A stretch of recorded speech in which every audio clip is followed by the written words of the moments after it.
machines, blackjack and roulette wheels, poker, bingo, and sports betting, Powerball, lotto, and scratch games. If it involves an element of chance and you can bet money on it, you can count on it being turned into a form of gambling. What once was the domain of organized crime because it was illegal has become mainstream, being sponsored by governments and offered 24/7 and endless varieties on the internet. But what does the Bible say about gambling? Scripture-based answers to this question are just up ahead on today's podcast. Welcome to the Bible Questions podcast, brought to you by BibleQuestions.org and the Holly Street Church of Christ.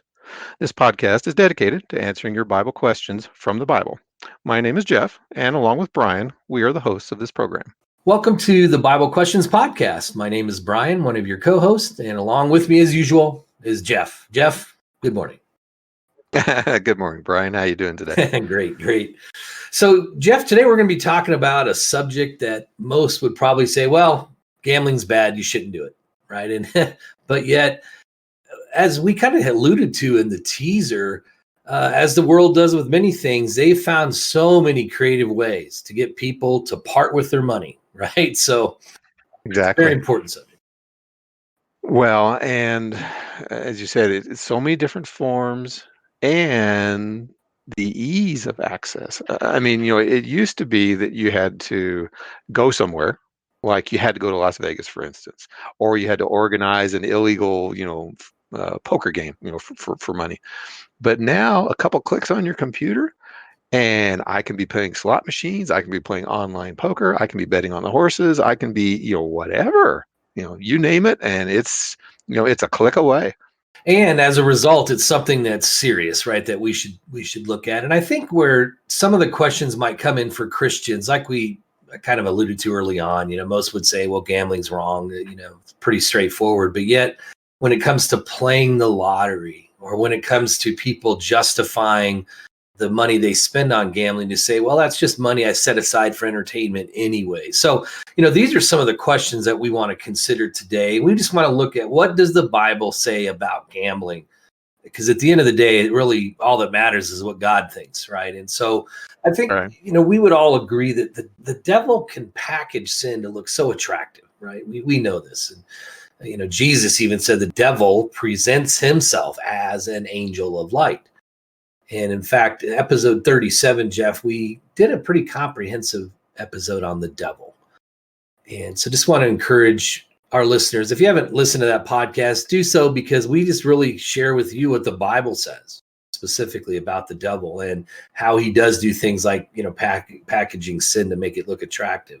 For instance, it's not gambling, it's just gaming. Let's just having some fun. That's what the devil wants you to think. Oh, it's just gaming. It's not a big deal. Or, think about the thrill of the win. Oh, it's so great when somebody wins. In fact, I don't know if it's like this now, Jeff, but I do know at one time in casinos, people would win coins, I guess, or tokens or something. And they would have metal trays so that when somebody hit the jackpot, it's, falling into this tray and making all kinds of racket. And I remember reading, well, they do that because of the thrill of the win. They want everyone to know, hey, somebody just won. Because then that now puts you into the mindset of, well, I can win next. I know I'm going to win. They don't want you to think about the agony of defeat, right? They don't want you to think about the fact that you just spent the food money this week on gambling. Just think about the thrill of the win. So anyhow, when you think about the attractive nature of gambling and wealth, no doubt it's, winning, gaining a large sum of money or some other prize for relatively little investment. So it sounds so appealing, doesn't it? Right. Well, and you use that word investment, and I know some people, will use that term. But as we often say, the house always wins one way. That's one right. way or That's why another. those casinos are so large and beautiful, because that's what they spend the money on. Well, exactly. In fact, here in Colorado, I can't remember the couple decades ago, I guess, where they initially legalized gambling in a couple of the mountain towns that, started off, somewhat run down towns and older historical It sure buildings and whatever. revitalized it, didn't it? Well, and I think I've been through those towns, maybe once or twice, and they've put in these massive casinos and these massive hotels. And this money's coming from somewhere, and it's coming from the little old ladies and the guys and the gals that are, spending their money. And like I said, the house always wins. The other thing you mentioned with the metal trays and such, there's an interesting, and I haven't studied this, but I have heard this. There's an interesting psychological aspect of this with gaming and gambling and whatever, that you're doing some stuff, and once in a while you get that positive feedback. Oh, and it's somewhat random, so you can't quite tell when it's going to happen, but when it does happen, there's lights, there's bells, there's sounds, there's buzzers, there's all kinds of colorful things. And you can kind of see this with some of the ads for online gambling and slot machines and whatever. There's just a lot of visual and sound, stimulus, right, to kind of draw you in to this, take an action, and you get, pleasure, kind of a feedback Yeah, loop. drawing and And of course, there's reinforcement. like, Yeah, right. Exactly. exactly, and a lot of, as you said, positive reinforcement with the money pouring out of the tray and the bells and the whistles are going off, etc. And it's probably a reason why gambling is such a big deal. And when I say big deal, I did a little bit of research out on the internet, and it was a little challenging to find something, but I did find one website that gave some statistics, at least as of 2016, which was a little surprising / shocking to me. So overall, the amount of money spent worldwide in 2016 on gambling of all the different kinds of forms, etc., $400 billion. 400 billion, of which at that point in 2016, 50 billion was online. You roll forward to, I did find a statistic of 2020, 4 years later, that 50 billion online had grown to 60 billion. And I suspect it'll probably continue to, skyrocket over time. A couple interesting little tidbits. The average loss per adult, the greatest loss per adult, happens to be in Australia, upwards of $1,000 per adult. Here in the U.S., maybe not as much, $500 per adult. You say, well, $500, that's not that much. But, if you factor in roughly 200 million adults, over the age of 18, that's $100 billion people are giving up You mean they have an average voluntarily. loss? They don't have an average one per adult? No, no. Well, and you can't, because the That in and of house itself is always pretty wins. telling, isn't it? It's, It is. I mean, where does the money come to build these, very extravagant, casinos? Where does the money come to set up these, horse racetracks? Where does the money come from to build all these, internet-based applications that allow you to, you know, gamble, etc.? No, no, the house always wins. And of course, as you mentioned in our intro, I mean, you name it, we can turn it into gambling, right? Scratch games, horses, dog tracks, bingo, real sports betting, and now I understand there's a fantasy sports betting capability that you can bet on fantasy teams, and of course get money back. But more often than not, you're losing. Um, Something interesting I found, and unfortunately, it's kind of sad, that, as you kind of said at the beginning, this used to be the domain of organized crime and the vice squad, and shady smoke-filled rooms where people were playing poker illegally. Well, guess who's got in on the action? The state, right? And governments, and are now in many ways looking to gambling as a source of revenue, source of taxation, etc. According to the Rockefeller Institute of Government, a study was published back in 2016. The amount of revenue that, at least I think within the United States, that is being gathered mainly from state-sponsored lottery and either state-sponsored or state-taxed casinos, $30 billion. Now, someone in the audience might say, hey, that's great. That's all this extra revenue we're getting. It was like, well, wait a minute. Where's it coming from? Again, it's coming from individuals that are basically throwing $30 billion away through gambling. Yeah, and honestly, Brian, it's more than money. I mean, money's a big deal, or a significant part of it, and the greed that goes with it. But there's also a dark side to gambling, which even the world acknowledges. I found a website, interesting title. Website itself was, Modern Gentleman was the name of the website. They had some gambling statistics. And on the negative side, at least according to their polling, roughly 2% of people are classified as either problem gamblers or gamblers that have a moderate risk with the potential of losing control and to continue gambling with even in the face of negative consequences.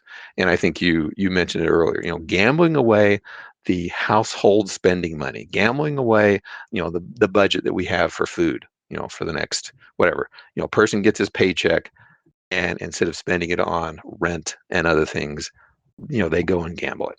There is that addiction aspect of it. The same website, 32% of the people believe that children shouldn't be exposed to gambling and that protecting them should be an important policy issue. 41% think that setting a stake limit on machines should be an important policy issue. 71% believe gambling can affect family life negatively. 79% said they believe there are simply too many opportunities for gambling in today's society. And these are That might be the most worldly telling people. statistic at all, right? You would think, right? The other thing I found, and I don't know if you've noticed it or not, because here in Colorado, we have lottery, we have casinos, we have you name it. Have a gambling problem? Call 1-800-522-4700, right? And that's a real legitimate phone number. Well, I looked it up. That happened, and you hear those on the ads. Wonderful, come to our casino. Da da da da da. Go play the lottery. You could become an instant millionaire. Got a gambling problem? Call 1-800-522-4700. That is the National Problem Gambling Hotline. National Problem Gambling Hotline, Helpline, etc. It's a legitimate number. So even the people in the world recognize, this is a significant pitfall. Any thoughts, Brian, before we move on? Yeah, and one easy trap that people can fall into is, well, I know other people have problems with it, but I'm in control. It's not a problem for me.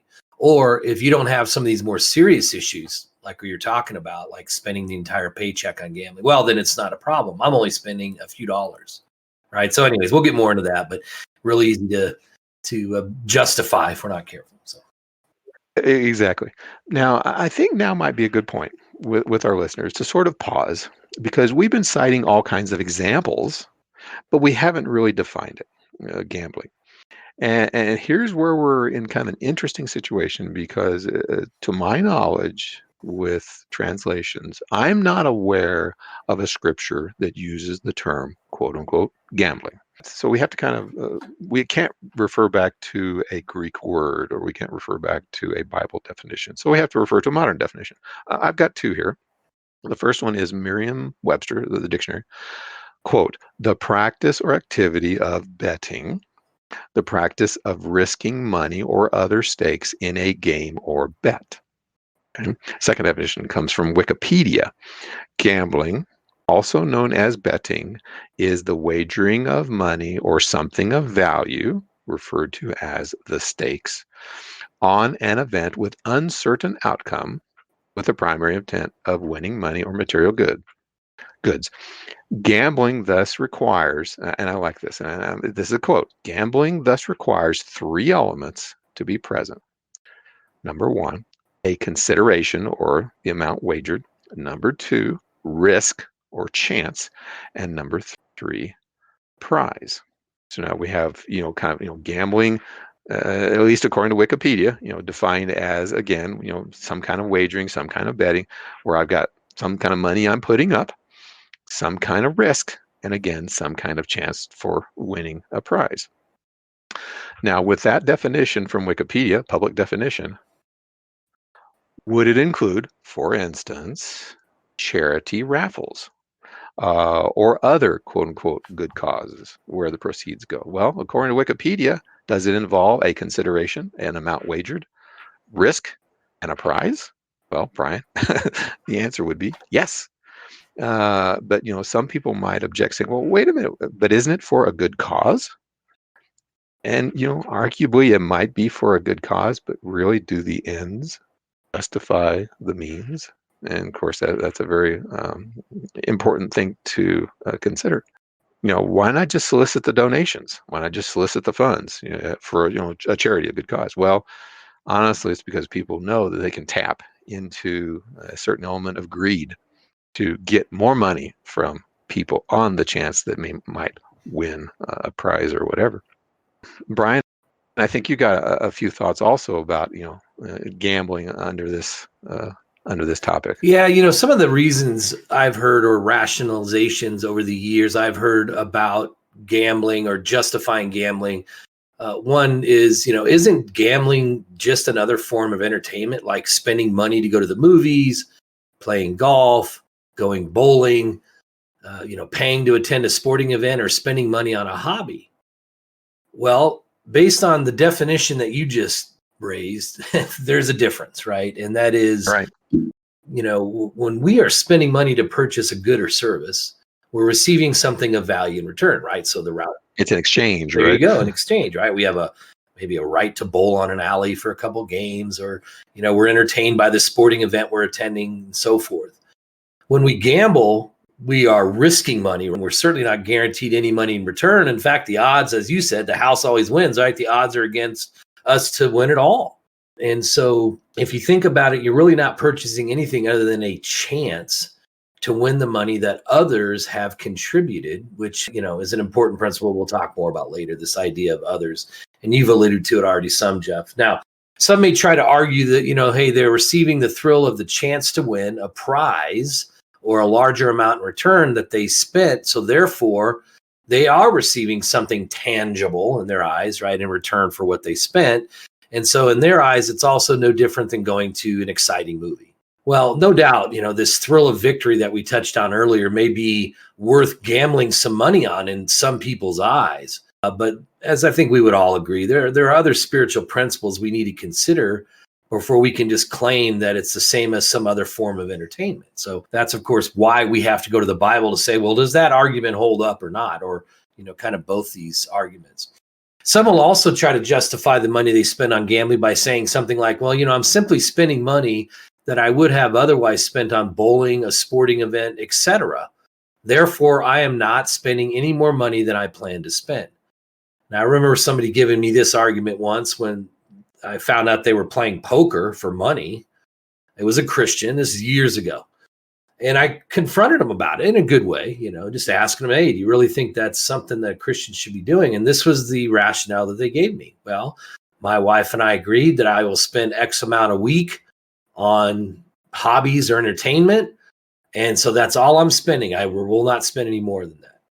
Okay, so then is it just about how you spending your money? So, we can choose to spend our money on a majority of things. And we really do have the freedom to spend it on almost anything we want. But at the same time, we all understand that to use money to buy alcohol or drugs or any other ungodly vice or sinful practice, it's just not appropriate for spiritual reasons. If gambling has the same characteristics of other godly recreational events or products, then you might be able to make that argument. But just like with the argument that gambling is just another form of entertainment, there are other spiritual principles we need to consider before we claim the two are the same. And that's the key, covetousness. There's other things that we'll talk about here shortly, but just a lot of other factors, right, or spiritual principles, Jeff, that we need to think about, don't we?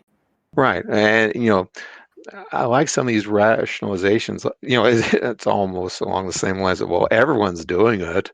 And oh, by the way, it's now legal, so I'm not breaking the law.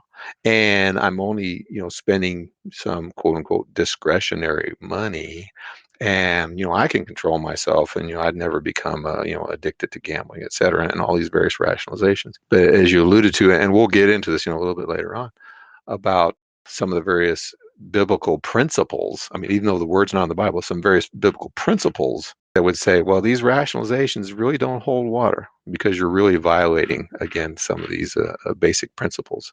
Hey, Brad, but what about people, and you used the word before earlier in the podcast, investing. I know there's some people that will say, well, you're against gambling, but what about investing in the stock market? Isn't that a form of gambling? And, since you invest in the stock market, and you're speaking against gambling, therefore you must be a hypocrite or you must be wrong. Can you sort that out?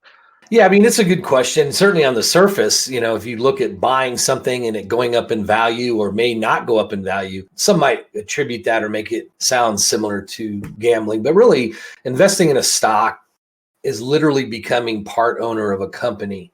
So whether you buy one share or 1,000 shares, you have the same rights as every other shareholder. And that is you get to do things like vote on the directors who run the company. Then when you start looking at things like profitability and shareholder value and a host of other metrics, really the market ultimately determines the appropriate amount of money that investors are willing to pay for that share of stock. And it's kind of a complex formula. I found it pretty fascinating years ago studying, what goes into a share price. And, some of it is no doubt real technical metrics, but sometimes it's emotion and other things. And I think that's where this confusion can come in. Like, for instance, somebody says, I like Nike or Starbucks or some other name brand, and I buy it because of the name.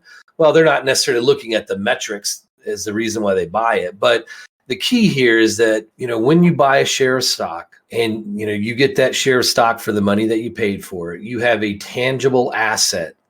And so it's not like gambling. It's not a prize.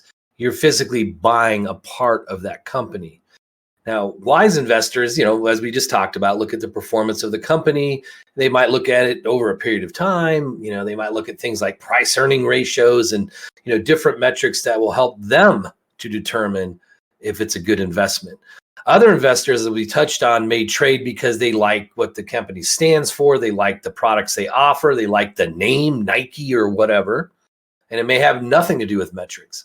Unwise investors maybe trade because they heard a rumor this company is about to do X, and that's really going to cause the stock to go up in value. And that's why there are many laws around when you find out confidential information about a company, you're not allowed to trade on that if FTC and other commissions determine that it would have given you a competitive advantage to have this information, then they're going to consider it illegal for you to buy stock based on that. And I don't want to go down this rabbit hole of the stock market, but as we'll see in this episode, our mindset, goals, and consideration for others are really key principles that we need to think about here, and not simply try to look at analogous things like, is the stock market analogous to gambling? And it's not, because it doesn't meet those requirements, Jeff, that you read earlier. So anyhow, let me turn it over to you for any thoughts on that. Right. And I would agree, although even within the stock market, there are some types of things you can buy and certainly attitudes that you can start to develop that would certainly be in the direction of gambling, high risk, highly leveraged. And in fact, I think one of the questions we'll have at the very end, kind of focuses on some of these things that, if it's not gambling, it sure looks like it. Yeah, options is one. Stock options, for the listeners that are familiar with that. You got to be really careful with that, because you in essence are placing a bet, for lack of a better term, on the performance of that company in the future. And sometimes it's for them to fail and you to gain when they fail. So anyhow, it gets pretty complicated. Yeah, good point. And as we'll mention a little bit later on, a lot of it involves our attitude and why we're doing it, and aspects of, greed, or, taking away from others what they wouldn't normally be willing to give us because we want it, et cetera. Right. Which kind of, again, speaking about biblical principles. So let's kind of shift gears slightly and look at, from a biblical perspective, various legitimate ways of acquiring possessions, money, and wealth.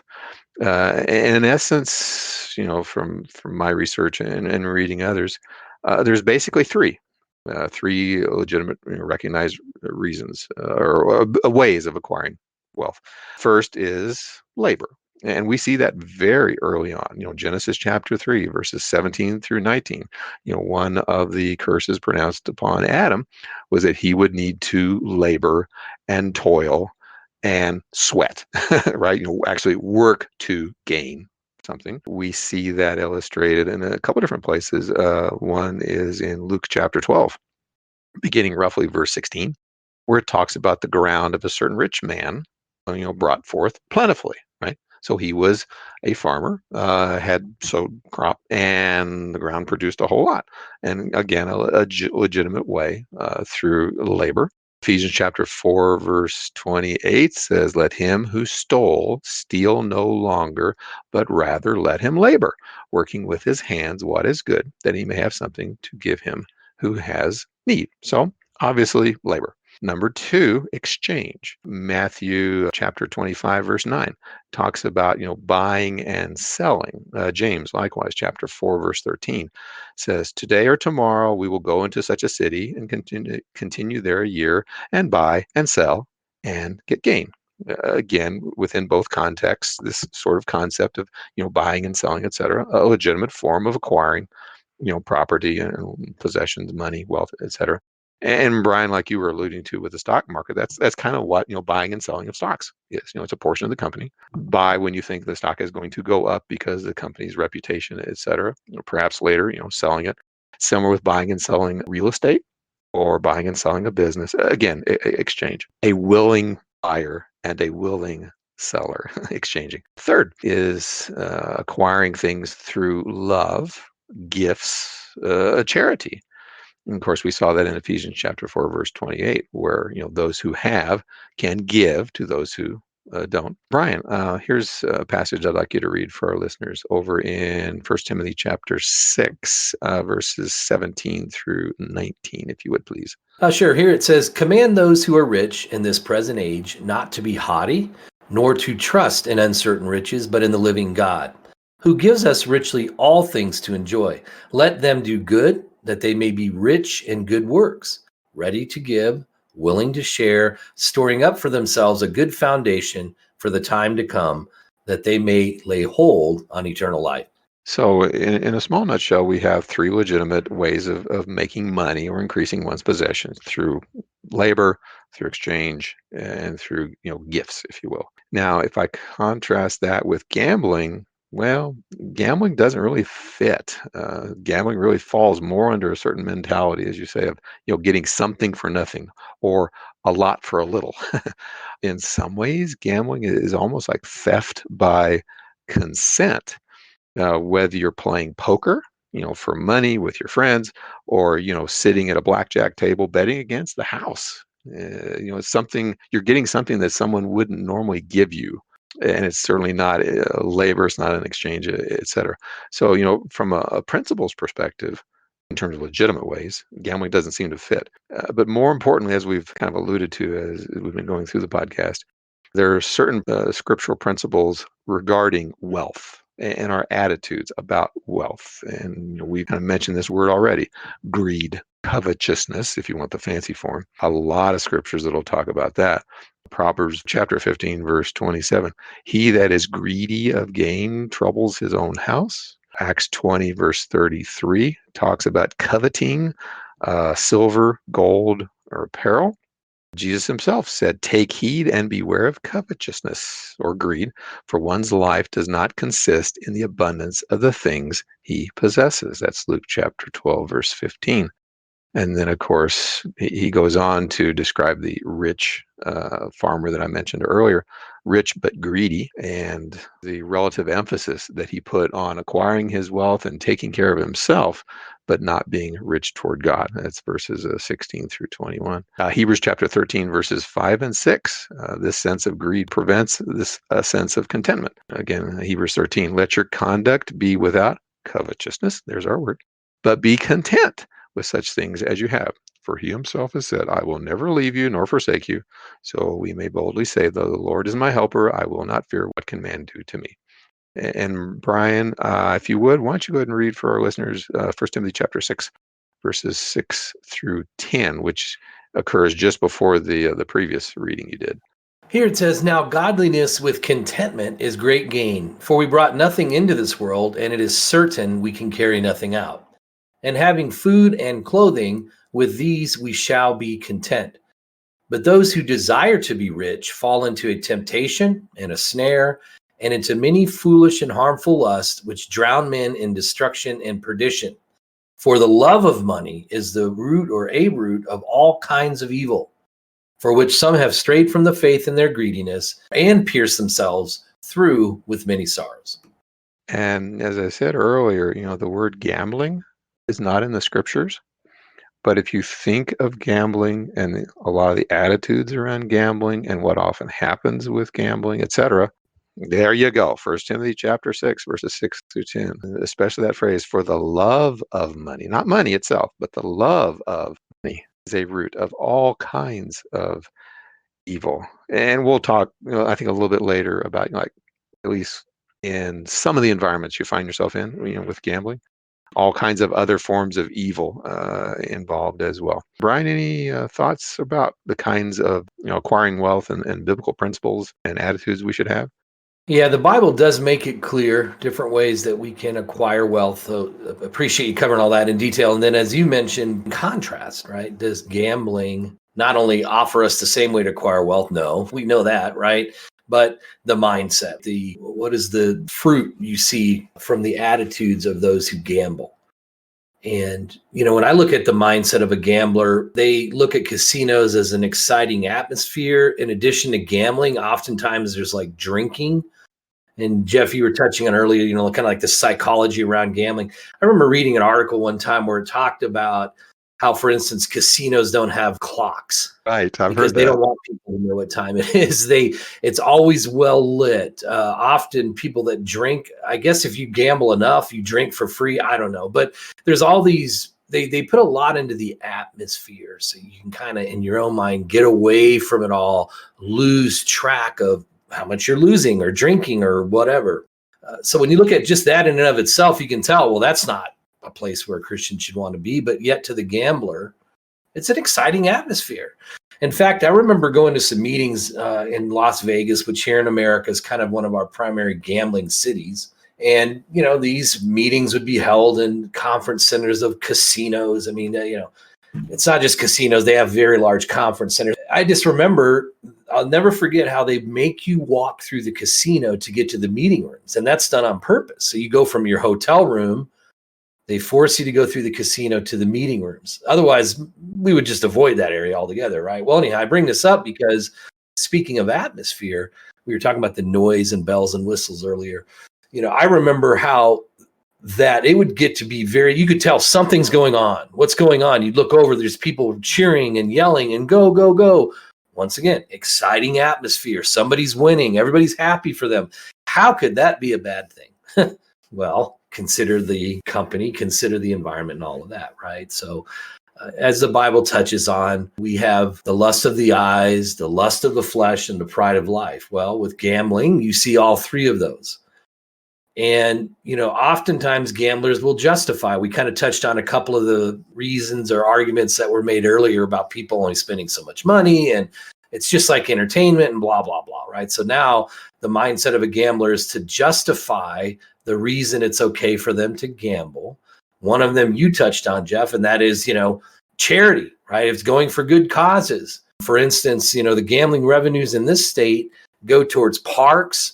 They've built recreation centers. They have definitely done a lot of good with the money that has come from gambling. But this is one of those scenarios where the end doesn't justify the means. And it becomes a path to other sins. So go to any city where there's gambling, and what you're going to find is drugs and prostitution, certainly alcohol and alcoholism. Organized crime often moves in. Why? Because there's an opportunity for them to make money. And then there's this idea of covetousness. And when you think about, what you were talking about, Jeff, as far as what's the mindset, right? And if your mindset is to desire, like for instance, covetousness, when you look at a definition according to Strong's Greek dictionary, it means avarice, which is extreme greed for wealth or material gain, fraudulency, extortion, greediness. Those are all words I think we would realize are not qualities that a Christian should have. And Luke 12, verse 15 says, take heed and beware of covetousness, for one's life does not consist in the abundance of the things he possesses. And from covetousness, we get ridiculous statements like, he who dies with the most toys wins. Right. Well, it doesn't make any sense, does it? Because you take nothing with you, as we just read, right? In 1 Corinthians 6. No, it doesn't. It's like he who dies with the most toys still dies and then has to face eternity, right? He still dies and his toys are still there behind. Right. We were talking, you just had me read, Jeff, First Timothy 6:6-12, and a couple things I just wanted to highlight. One is, as we just said, right, we brought nothing into this world, certain we can carry nothing out, verse 7. Verse 8 tells us, with food and clothing, be content. So should we continually want more? No. Verse 9, those who desire to be rich, well, lots of bad things come from that. It talks about harmful lust and how it drowns them in destruction. Why? Well, because as you touched on, Jeff, the love of money. It's not money, but the love of money, that desire for money, is the root of all kinds of evil. I'll give you one example I've seen throughout my life that I see a lot with Christians. Like all these things we're talking about, most Christians, they agree. It's like, this one's pretty basic. We don't want anything to do with gambling. But yet, when it comes to the love of money, I've known people who work 60, 70, 80-hour weeks for titles, for the amount of money they make. And I'm not judging people. I'm just telling you, they, by their own admission, are trying to, quote unquote, get ahead or to, make more money. This is, once again, by their own admission. Well, if that's your mindset, that's showing that you have a love of money. And what are the consequences of that? Well, in the case of this man's family, the consequences are his children suffer, or his wife may suffer, or his family as a whole may suffer. Now, once again, I'm not the judge. That's for God to decide. But the point is, when you have a love of money, it will lead to all kinds of evil. You can just mark it down because it takes you away from doing what God really wants you to do. And it puts you in a mindset that's contrary to God's will. Covetousness has nothing to do with righteousness. In fact, it's the complete opposite. And that's why in verse 11, here, Paul told Timothy, "O man of God, flee these things and pursue instead what? Righteousness, godliness, faith, love, patience, gentleness, and in fighting the good fight of faith." And so I think it's a wonderful passage here, Jeff, because it really talks about what our mindset should be and the result of us having a worldly mindset, doesn't it? Right. Well, and as we said, we're now getting kind of to the root motivation of a lot of people when it comes to money and gambling, and that is that kind of covetous greed, desire for more, not because they're legitimately laboring for it, not because they're, buying and selling and getting gain in a, normal, context, and not because, they're receiving this as a voluntary gift, but trying to pry money from others, somewhat involuntarily, and the desire for more, along with all the the psychological bells and whistles and positive feedback loops that you mentioned earlier with the glitz and the glamour and all that good stuff. And some of it's kind of understandable. I mean, we certainly live in an age where now we can buy almost anything we want, right, within reason. And I think as a result, it's really, we hear this term keeping up with the Joneses. There's many reasons people fall in love with money. Some can be because your neighbor has a nicer house, more cars, your friend has bigger house, bigger car, whatever, right? Many reasons. But if you look at the root of a lot of those reasons to love money, there's not a lot of good in there, is there? Right. And oftentimes it's just to get more things or whatever. Well, and that's God who knows us best through the Holy Spirit, through Paul to Timothy, kind of lays it out there on the line. Those who desire to be rich fall into all kinds of things, negative things that will ensnare and entrap and enslave you, and ultimately cause you to lose your soul over it. In fact, I think Ephesians 5 talks about covetous man will not have an inheritance in the kingdom of Christ. You can't be a faithful Christian and be covetous. It just doesn't work. It's incompatible. And it also tells you about gambling in general, that if you're hanging around people that love money, well, evil companion. Some translations say corrupt good habits, some say corrupt good morals, but it's the truth, isn't it? Now, if we contrast this with the mindset of a Christian, well, the Christian recognizing gambling in its various forms, right? Once again, lotteries, bingos, you name it. And the Christian rejects any attempts to justify participating in these different forms of gambling. The Christian will also teach his children and others, could be friends and family, about its evils and ways in which kids are indoctrinated. And, Jeff, I thought it was interesting earlier. I think you said something like 79% of people feel like family can be negatively affected. Right. Well, these ticket games that you see in arcades, I have to say, people really should look at that and understand that your children are being prepped and trained on how to gamble. I mean, they are. You go win this prize or these ticket games. You're always doing something that may require skill, but often it's just total chance. It's just total luck. If you were to look at the definition you read of Jeff of gambling, it would show that. Your stake is the money that you purchase the tokens with.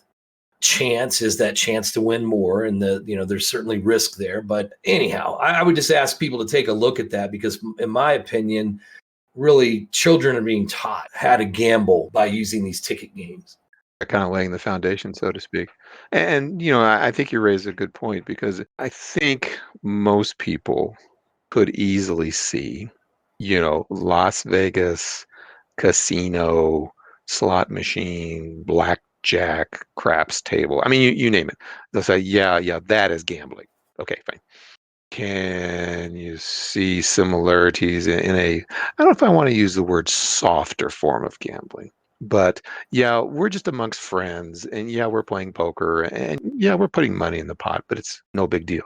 Okay, maybe a softer form. It doesn't involve, glitzy casino. Anyway, and yet when you look at the elements, yeah, it's also a form of gambling. And we've kind of mentioned even religious organizations, church raffles and such. It's certainly not association with a big formal casino, but it has many of the same elements. Again, in some ways, we should look at a lot of these things and say, well, is it this kind of thing?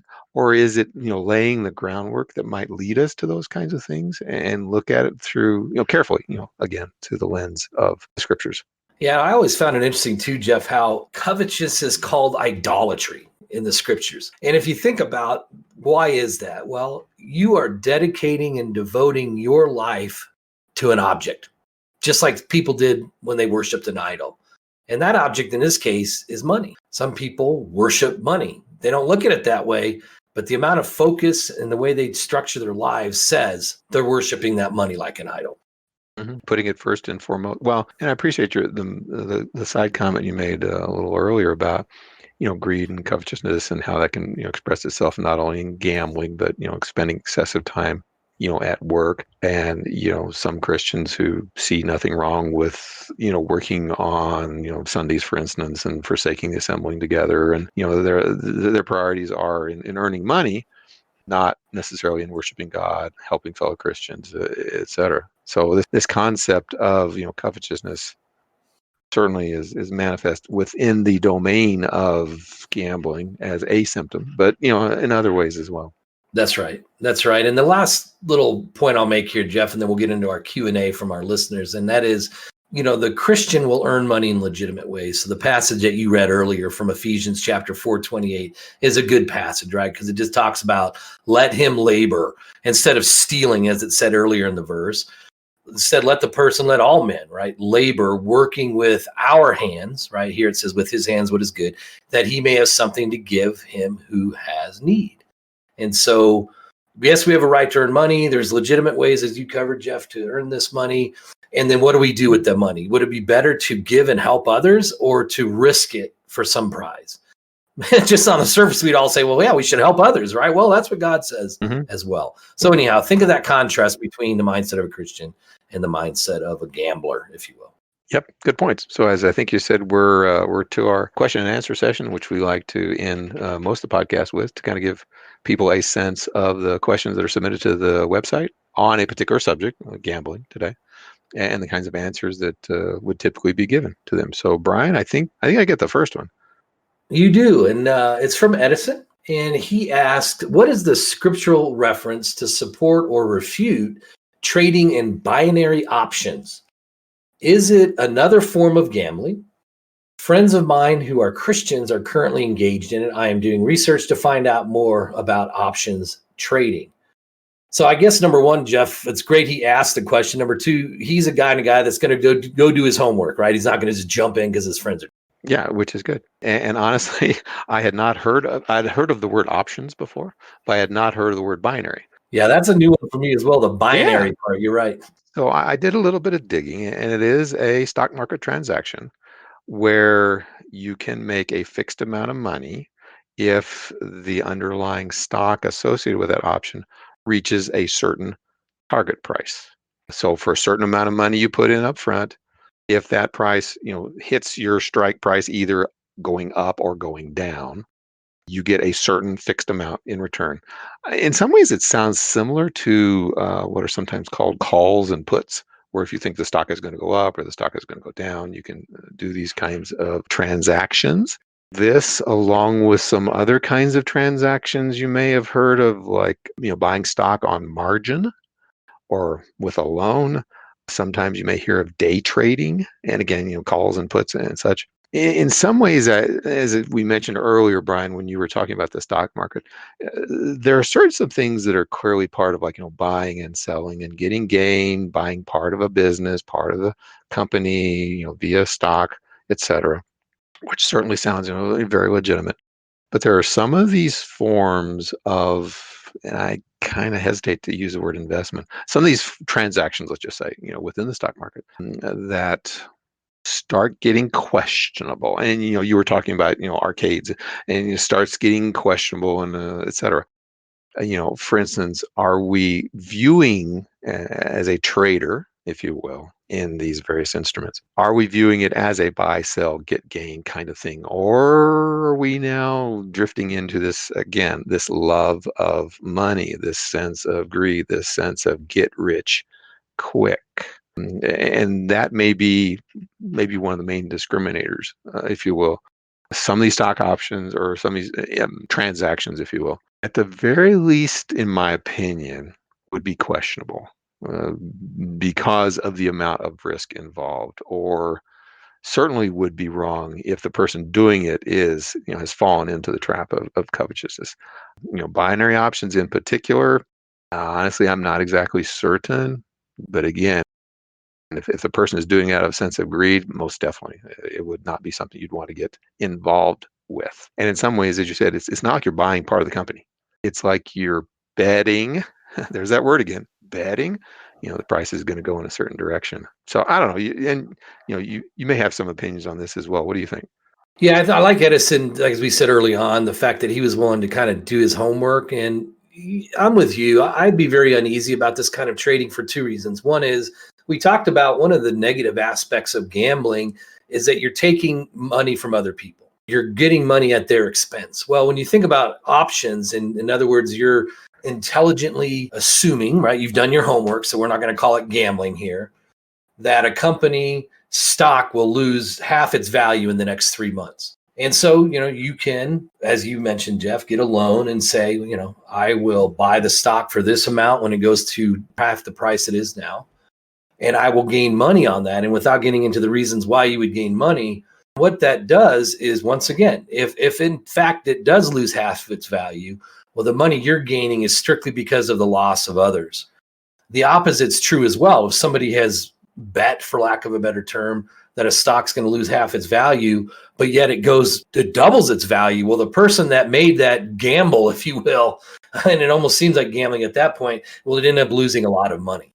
And funny you should mention that, because it wasn't that long ago where there's this big Wall Street brouhaha or dust up or whatever controversy over, I think it was some hedge funds and GameStop. GameStop, that's right.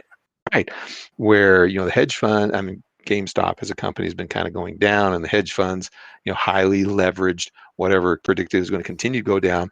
And a bunch of individual investors, started to get together on social media and said, no, we're gonna run the stock price up in the opposite direction. And just this really big, controversy. Because of their resentment at the fact that these guys were going to profit. You're exactly right. Yeah. So again, it's one of those situations where, I mean, some situations may be, crystal clear in terms of legitimate ways of getting wealth. Other situation, crystal clear in terms of, gambling. And then sometimes we're left with these kind of questionable ones in the middle. And I think those are the interesting situations where our attitude, I think, gets most tested or exposed. Are we going to try to get as close as we can to sin, or are we going to kind of shy away from and flee things that even have this the question associated with them? But anyway, Edison gave us a really good question there to talk about. You ready for the next one, Brian? Yeah, and I think that also kind of falls into abstaining from every appearance of evil, right? When in doubt, When in doubt. don't do it. Okay, so Brian, we've got one here from Bradley. And so he wrote in, he says, I was doing a little study with fellow Christians on the thought of playing the lottery. I agree with the biblical stance that the two questions on the site already addressed. I'm against playing for obvious reasons, but I was asked a question about the lottery from a scholarship perspective. And then he goes on to clarify, would it be wrong for a person to accept the hope scholarship, which I guess is an educational thing, funded by the lottery here in his particular state, which is Tennessee? Could you help point me in the right direction for a biblically based answer? I would greatly appreciate it. So in this case, I guess the state has a state-run lottery. Some of those funds go toward a educational scholarship fund, and then you have people that would apply for those funds, to go on to college. Brian, what's your thought? Yeah, I think this is a great example of how this can be so confusing because you're taking something that's good, like a scholarship, and you're mixing it with how that scholarship came to be, which was through a sinful practice. I kind of liken it to taxes on marijuana and alcohol and lottery. I'll put all those together. These are all sins the Bible condemns, but yet it is dressed up and put out there in front of everybody as look at the good this is doing, right? And it reminds me, Jeff, of some podcasts we did early on when we started this, and that was this idea of the end justifies the means. So you have, for instance, denominations that build massive hospitals, no doubt saving lives. And so in their mind, they have the right to use church funds because, once again, the end justifies the mean. Well, I think the same principle applies here. And so first, I commend Bradley for his desire to do what's right and for seeing and agreeing that gambling is a sin. And so what I would say to Bradley is, to accept money from gambling proceeds, even for something beneficial like a scholarship, would be essentially condoning this ungodly gambling industry. And so as we're told in 1 Thessalonians chapter 5, verse 22, abstain from all appearance of evil.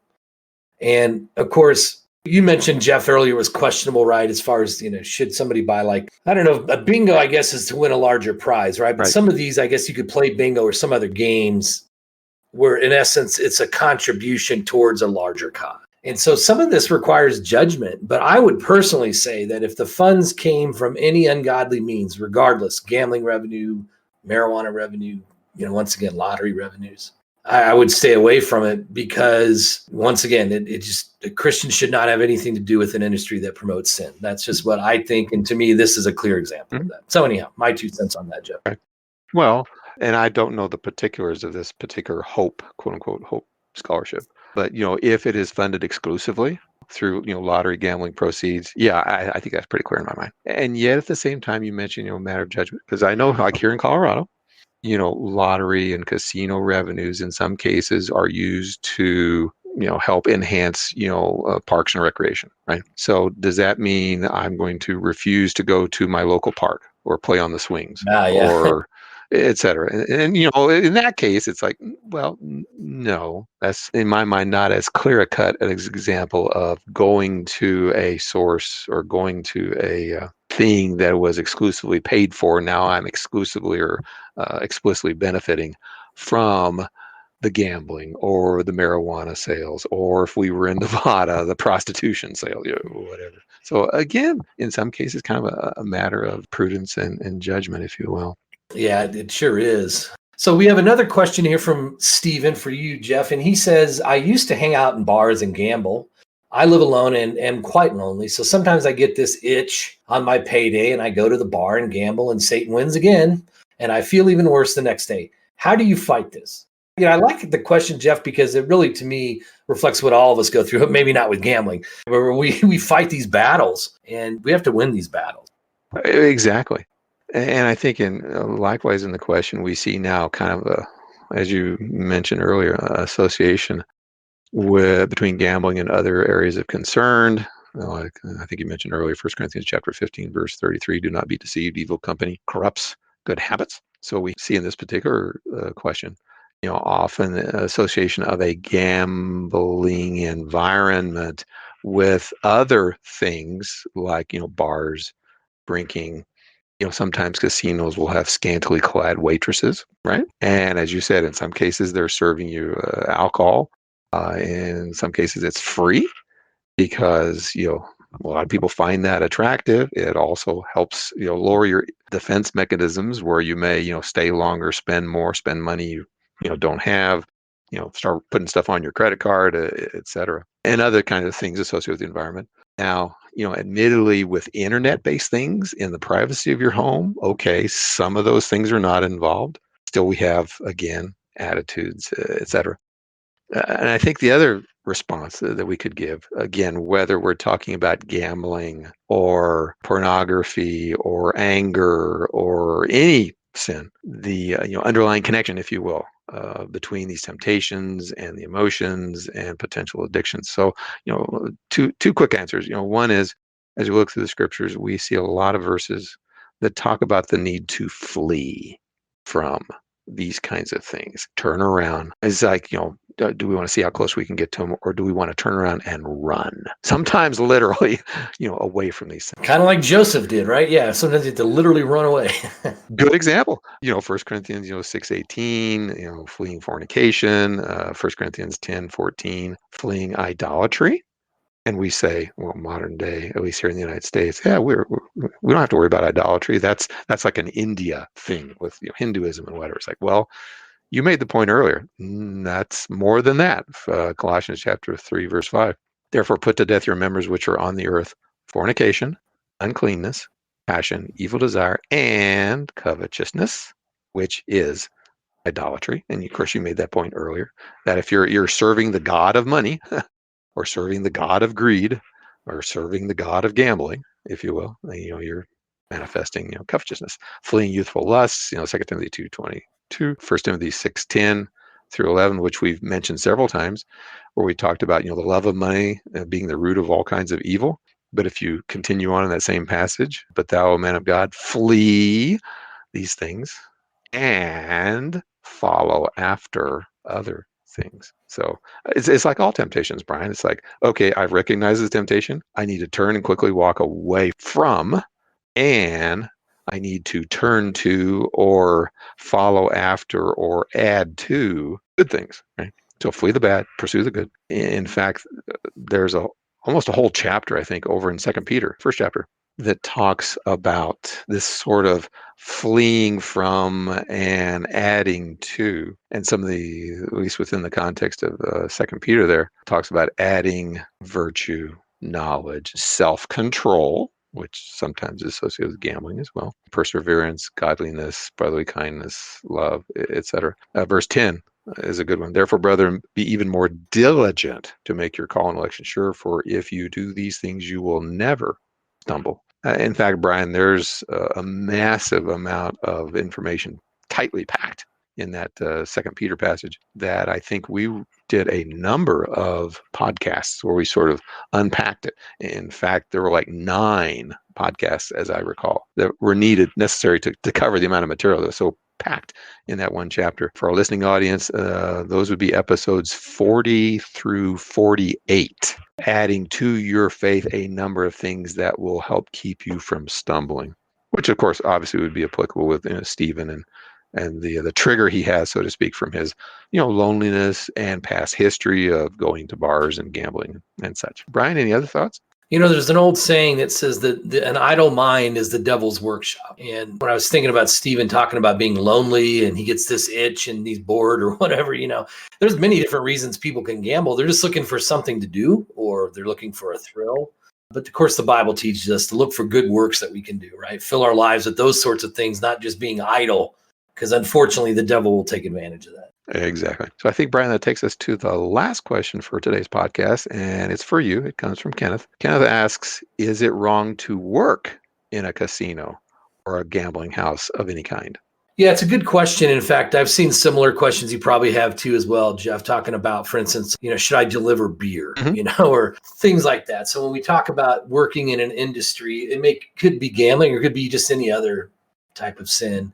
And so, with the Bible teaching us, of course, that gambling is sinful, I think hopefully our listeners have already concluded that to do things like working in a casino or delivering beer or really anything related to gambling, working for a company that's in gambling would really give support to an ungodly industry. And, we talked about, not having anything to do with an industry that promotes sin, abstaining from this appearance of evil. Of course, in this case, gambling is an evil. But we have a really good article on our website, and I'd like to refer our listeners to that. Will cover some of the same principles, but also give some additional thoughts about gambling. And the article's entitled "The Truth About Gambling," which you'll find under the section of gambling under G.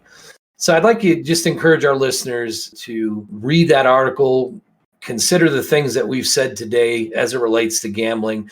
And then, Jeff, as you touched on, when you reach some more difficult decisions, put some real consideration into it. And if there's any doubt, then I'm just going to encourage you not to do it, because why take a chance if you're not sure? Anyhow, my thoughts on that.